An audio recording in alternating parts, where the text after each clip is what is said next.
எல்லாருக்கும் வணக்கம். இன்னைக்கு அரிசி மாவு கொஞ்சம் கூட யூஸ் பண்ணாம ரொம்பவே ஈஸியான, ஹெல்த்தியான, டேஸ்டியான மொறு பேசன் தோசை எப்படி பண்றதுன்னு தான் சொல்ல போறேன். ரொம்ப ஈஸிங்க. இதுக்கு ஒரு 5 ஸ்பூன் அளவுக்கு கடலை மாவு பொடி எடுத்துக்கோங்க. யூஸ்வலா இதை கிராம் ஃப்ளோர்னு இங்கிலீஷ்ல சொல்லுவாங்க, இன்னும் நிறைய பேர் பேசன் ஃப்ளோர்னு சொல்லுவாங்க. அந்த மாதிரி கேட்டு நீங்க கடையில வாங்கிக்கோங்க. இது ஒரு 5 ஸ்பூன் அளவுக்கு நான் மாவு எடுத்துட்டு இருக்கேன். பாருங்க, இந்த ஸ்பூன் அளவு தான் அளவு வச்சு எடுத்திருக்கேன். இப்போ தேவையான அளவு உப்பு போட்டுக்கோங்க. நான் ஒரு 1/2 ஸ்பூன் அளவுக்கு உப்பு போட்டுட்டு அதை நல்லா அந்த மாவோட மிக்ஸ் பண்ணி விட்டுட்டேன். இப்போ அளவா தண்ணி ஊற்றி முதல்ல கிண்ட ஆரம்பிங்க. நிறையா தண்ணி ஊற்றிட்டிங்கன்னா ரொம்ப லிக்விட் ஆகிடுச்சுன்னா ஊற்ற வராது. ஸோ கொஞ்சம் அந்த பேஸ்ட் மாதிரி வரணும், உங்களுக்கு இந்த டெக்ஸ்சரில் வரணும். அதனால கொஞ்சம் கொஞ்சமாக தண்ணி ஊற்றி நல்லா கிண்டி விட்டுக்கோங்க. அதுக்கப்புறம் ஒரு 2 பிஞ்ச் அளவுக்கு நீங்கள் மஞ்சள் தூள் ஆட் பண்ணிக்கோங்க. அதையும் நல்லா மிக்ஸ் பண்ணிவிடுங்க.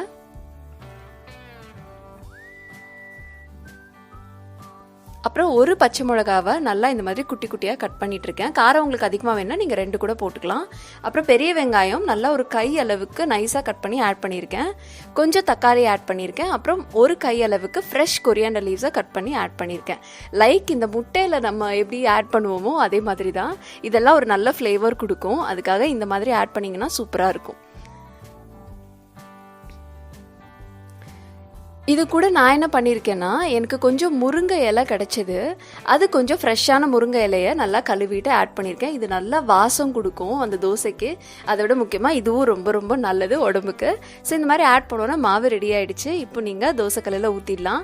ஜஸ்ட் இந்த மாதிரி ஒரு கரண்டி மட்டும் ஊற்றி நீங்கள் ஸ்ப்ரெட் பண்ணுங்கள். நிறைய 2-3 கரண்டி ஊற்றி ஸ்ப்ரெட் பண்ணிங்கன்னா தோசை கனமாக இருக்கும். ஸோ வேக லேட் ஆகும், ஏன்னா மாவு கெட்டியாக இருக்கிறதுனால.